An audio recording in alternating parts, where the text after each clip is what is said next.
So joining us now for some further insight is San Diego Congressman Darrell Issa. Congressman, thank you for taking the time to speak with us. Today the president said we shouldn't keep sending Americans for a third decade to keep fighting a civil war that isn't ours in a country where they refuse to fight for themselves. What was your takeaway from his message today? I appreciated his saying that the buck stops with the president. I didn't appreciate him saying his hands were tied in how he left. We went into Afghanistan for one purpose, and that was to rout Osama bin Laden. We stayed for a number of years in an attempt to do what one might call nation building. And the now president was in the Senate and I was in the House, and we agreed on a bipartisan basis to try. That failed. And by the time President Obama came into office, the decision had been made that we were not staying there permanently. Throughout the Obama administration with Vice President Biden and throughout the Trump administration, we drew down with the clear intent of leaving the country. But we also made promises to support those military people, including with air power. We made promises to the people who aided us, the interpreters and others. And by the way, Fox and its affiliates and CBS and NBC, they made promises that are now not being kept. And so it's not about leaving. There's bipartisan support that we weren't going to stay there forever. But the process and the timeline and when it was done and how it was done and the failure to plan to take care of these people who now are being slaughtered, that part bothers me because it didn't have to be this way. We could have not signaled a timeline. We could have kept our air bases open to provide the air cover and the protection. And we could have made sure that, if you will, if there was going to be a transition of power, that it be orderly. And it's not going to be, and a lot of people are suffering as a result. Congressman, I know that you were former military in the Army.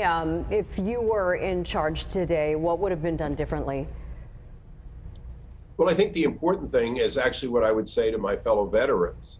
The military, the Army, the Navy, particularly the Marines of Camp Pendleton and the Air Force, they did their job very well. We didn't lose any battles. We secured the peace. We gave room for a democracy if it could have occurred properly.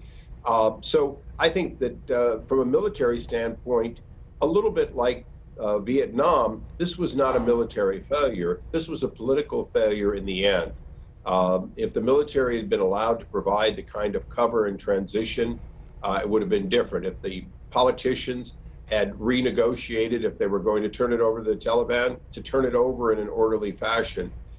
If the politicians had provided the visas and the exit capability for what is actually tens of thousands of people that we owe promises to take out of there for safety, this could be very different. You saw those pictures on the plane. You saw people who fear for their lives, risking their lives, some of them losing their lives. That didn't have to happen. At this point, it's going to be very hard to unwind, but it's not too late to push back on these insurgent forces and make it clear that the United States will not be bullied into leaving behind people to be slaughtered. Congressman, just a couple minutes ago, you mentioned something about Fox and affiliates and CBS not keeping promises. Can you expand upon that and let us know what you're talking about there? Well, I've been working with the State Department to no avail for quite a while. The current situation is the State Department is in the process, a little behind to say the least, but in the process of providing visas for people who had served the Department of Defense and the State Department. But they've really clearly left out a lot of people who supported the people who supported the effort. And that includes all of the U.S. network stations, including Bloomberg, the Associated Press, and so on. All of these reporters that you've depended on and we've all depended on, they all depended on people that had in-country capability. And many of those people are now on the target list of the Taliban, and they and their families are going to be either killed or suffer greatly. Congressman, there was a feeling that withdrawing and having this happen was inevitable upon leaving Afghanistan. Would it have been better to get out at a different time? Is there a better time? There is a better time. If you're going to give the space for the military, the Afghan military, to hold back the Taliban, that's in the winter. The worst possible time was to begin this major drawdown in the spring when they're out on their offensive, and particularly closing the air bases.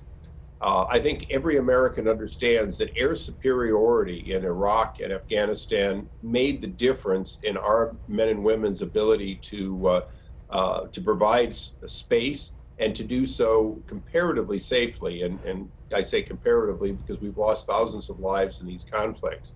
But without the air power, no military force was going to be very successful. And the Afghans didn't have the will to fight when they didn't feel they had the kind of air power they had counted on for years.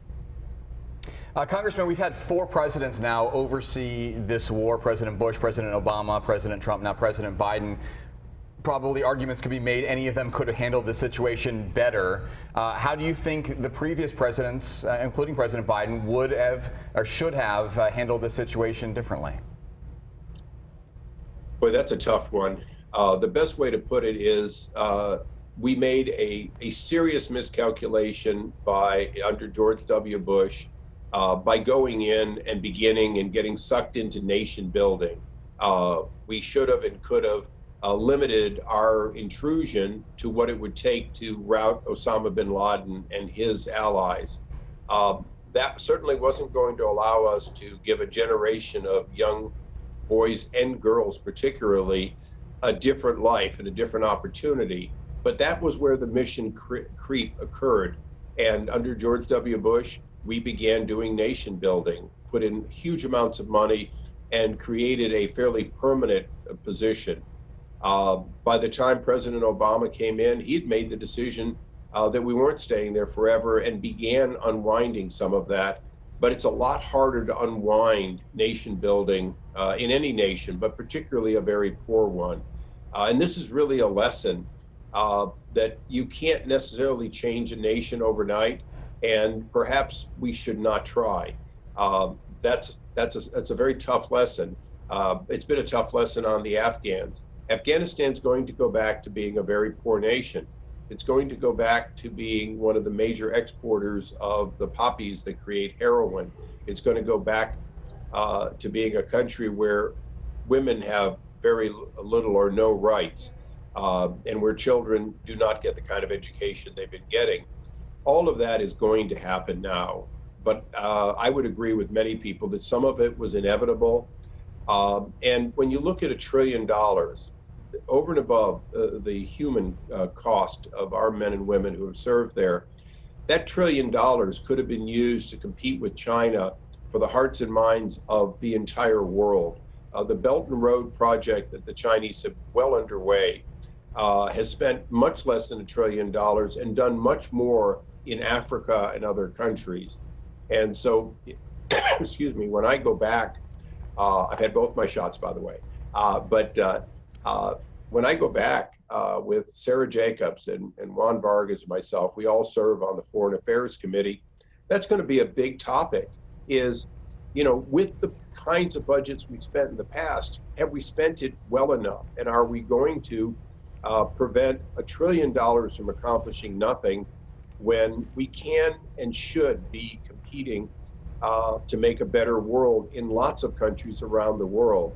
And I know foreign policy and foreign investment isn't popular because it's your tax dollars, but if it prevents war and prevents suffering and does it for a fraction of the cost of what we've been dealing with in Afghanistan and Iraq, we certainly should consider it. And I think that's part of why, in addition to finger pointing that politicians do, that we should really work on that and take a look at a program going forward the American people can feel is a better use of their dollars. As we have a little bit of revisionist history, a little bit of hindsight being 2020 today, you talked about President Bush, we talked about President Biden, we talked about President Obama. What about President Trump? He made a deal in early 2020 that basically with the Taliban that we would get out by May of this year. President Biden moved that back. Would you have done that differently? Should he have done that differently?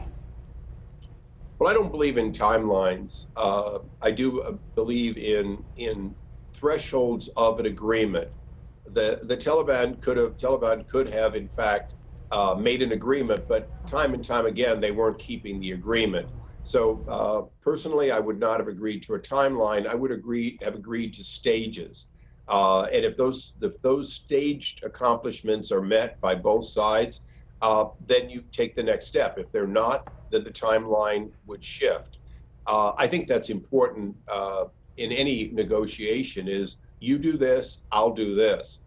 You don't do that, and I may have to do something different. I'm just old enough to remember when Richard Nixon's representatives were sitting negotiating with the Vietnamese, and when they started doing things that were unacceptable, he began bombing. They left the bargaining table, and in a while they came back, and they were able to get peace with honor, basically. Now, it didn't last, and after we left, Vietnam was taken over by force. But by comparison, many of the lessons learned there that you don't make a deal and then, regardless of what happens, hit a timeline. I do commend the president for not sticking to a fixed timeline that was set or an anticipated timeline by President Trump, but I don't agree that it should have been September 11th and that we should have left the Afghan forces during the height of the fighting season. Look, there's going to be plenty of time for people to point fingers. I think there's one truism.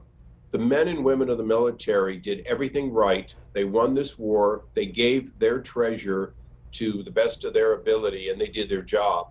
And any blame belongs to politicians on Capitol Hill and in the White House.